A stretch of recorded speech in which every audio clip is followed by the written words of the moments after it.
자, 다음은 존경하는 금태섭 의원님 질의하시기 바랍니다. 예, 더불어민주당 금태섭 의원입니다. 이번 논란으로 큰 실망을 한 젊은 세대를 위해서 첫 번째 질문을 드리겠습니다.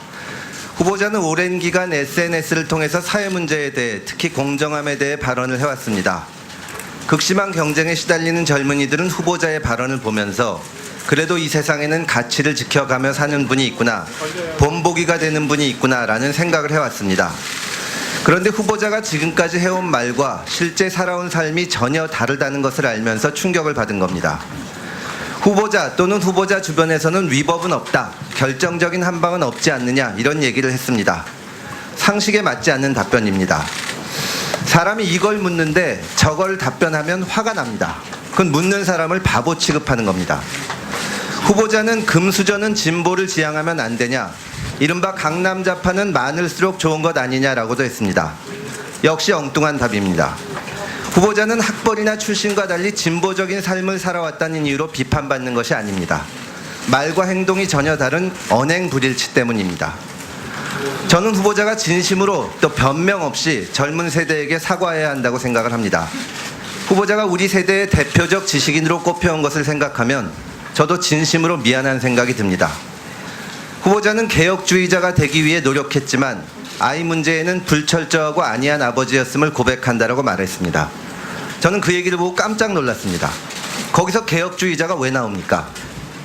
어제 우연히 젊은이들을 만나서 식사를 했는데 조국 후보자의 가장 큰 단점이 무엇이냐고 물었더니 공감 능력이 없는 것 아닌가요? 라는 답변을 들었습니다. 모두 발언에서 사과하셨지만 후보자는 이 자리에서 지금까지의 언행불일치, 그리고 젊은이들의 정당한 분노에 대해서 동문서답식의 답변을 한 거에 대해서, 동문서답식의 답변을 해서 상처를 깊게 한 것에 대해서 진심으로 사과할 생각은 없으신지요? 예, 있습니다.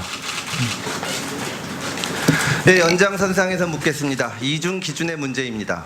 후보자가 지금까지 인터넷에 올린 많은 SNS에 대해서 비난이 쏟아지는 것은 바로 우리 편을 대할 때와 남의 편을 대할 때 기준이 다르고 따라서 편가르기를 했다는 점에 있습니다. 물론 이것도 불법은 아닙니다. 그러나 어느 편이냐에 따라서 잣대가 달라졌다는 것은 공정함을 생명으로 해야 하는 법무부 장관 후보자로서 큰 흠이 될 수도 있다고 생각을 합니다. 이러한 비판에 대해서 후보자는 어떤 입장이십니까? 그 비판의 취지 충분히 이해를 하고 제가 성찰하고 있습니다. 네. 우리나라는 강한 나라지만 분단의 부담을 지고 있고 주변 강대국에 둘러싸여 있습니다. 그래서 무엇보다 국민들의 통합이 중요합니다. 그런데 후보자는 일본의 경제 보복으로 인한 갈등 국면에서 청와대 민정수석이라는 공직자의 신분으로 이적, 매국, 정신 나간 등의 거친 말을 쓰면서 갈등을 유발했다는 비판을 받았습니다. 청와대에서 일하는 고위 공직자로서 공식 견해인지 사적인 주장인지 분명하지 않은 발언을 한 것도 적절하지 않다는 지적이 많았습니다. 이러한 지적에 대해서 어떻게 생각하십니까? 당시 맥락이 좀 있었습니다만은 좀 돌아보았을 때 거친 발언이었다고 생각하고 있습니다. 인사청문회를 불과 며칠 앞두고 강제 수사에 나선 검찰의 행태는 비판을 받아서 마땅을 합니다. 수사권과 기소권을 독점한 권력기관이 마음대로 칼을 휘두르는 형국입니다. 검찰이 저런 행태를 보이는 데는 그 이유 중 하나에는 특수부가 지나치게 막강해진 점을 들 수 있습니다. 후보자가 민정수석으로서 검찰 인사에 관여하는 동안 소위 특수통검사는 대약진을 했습니다. 인사, 조직 등 기획부서까지 특수검사들이 차지했습니다. 검찰 내부의 균형이 깨진 겁니다. 예전에 저도 수사를 많이 했지만 중수부 같은 곳에서 수사를 하는 검사들은 앞으로 나가고 싶어하는, 고하고 싶어하는 그 속성이 있습니다. 그런데 기획부서 같은 데서 이것을 기소했다가 무죄가 날 수가 있다, 또 지금 시점에서는 해서는 안 된다, 이런 브레이크가 걸어져서 나름대로는 조직 내부에서 균형을 맞춰왔습니다.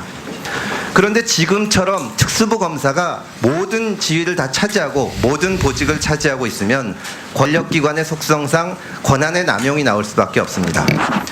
윤석열 검찰총장 휘하에 거의 모든 요직을 특수통 검사로 채운 것은 후보자가 민정수석으로 있을 때입니다.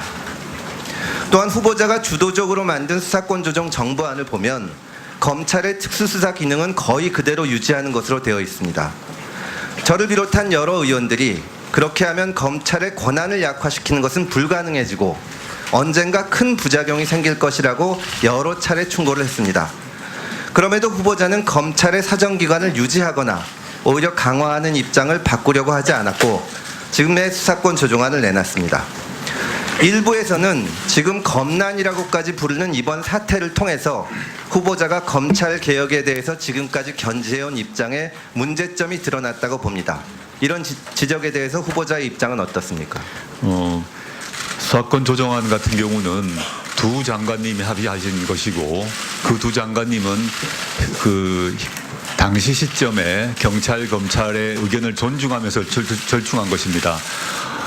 이론적으로나 원론적으로 보자면 저는 금 의원님 말씀에 크게 동의를 하고 있습니다. 근데 당시 두 분이 합의한 시점에 있어서는 그 정도가 실현 가능한 최선이 아니었나라고 두 장관님이 판단하신 것 같습니다.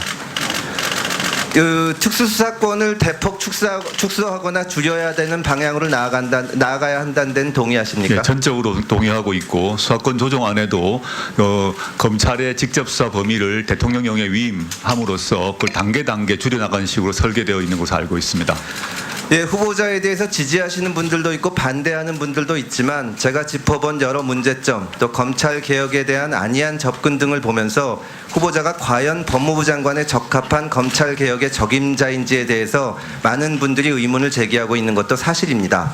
더군다나 후보자 주변은 지금 압수수색 등 검찰의 강제 수사를 받고 있습니다. 후보자는 검찰 개혁이 시대적 과제라고 말했습니다. 저도 100% 동감합니다. 그런데 지금 상황에서 이런 여러 가지 문제점과 검찰 수사를 놓고 보면 후보자가 과연 검찰 개혁의 적임자인지 여부가 논란의 핵심입니다. 후보자가 여러 소명의식 이런 말씀을 하셨는데 왜 자신이 검찰 개혁의 적임자고 지금 법무부 장관이 되어야 되는지 객관적인 근거를 들어서 말씀해 주시기 바랍니다. 따끔한 질책의 말씀 너무 감사드립니다. 저로서는 제가 지금 아까 지적하셨던 제 주변 제 가족이 수사를 받고 있다는 점 그리고 저의 과거 여러 발언에 문제가 있다는 점을 인정합니다.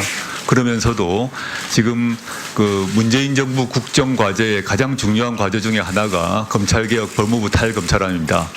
제가 청와대 민정수석 비서관으로 일을 하면서 그 일에 처음부터 나오기 끝까지 관여를 했고 그 과정에서 관련된 여러 기관들과 계속 조율하고 협의를 해왔습니다. 그러한 점에서 제가 매우 부족합니다만은 그 점에 있어서는 제가 잘할 수 있지 않을까라고 감히 말씀드리는 것입니다. 제가 물론 저보다 훨씬 능력과 도덕성에서 뛰어난 분이 분명히 계실 거라고 생각을 합니다. 근데 지금 시점에서 지금까지 쭉 진행되어 왔던 그 과제를 마무리를 하고 그 다음에 제가 물러나야 되지 않을까라는 생각을 하고 있습니다. 예, 수고하셨습니다.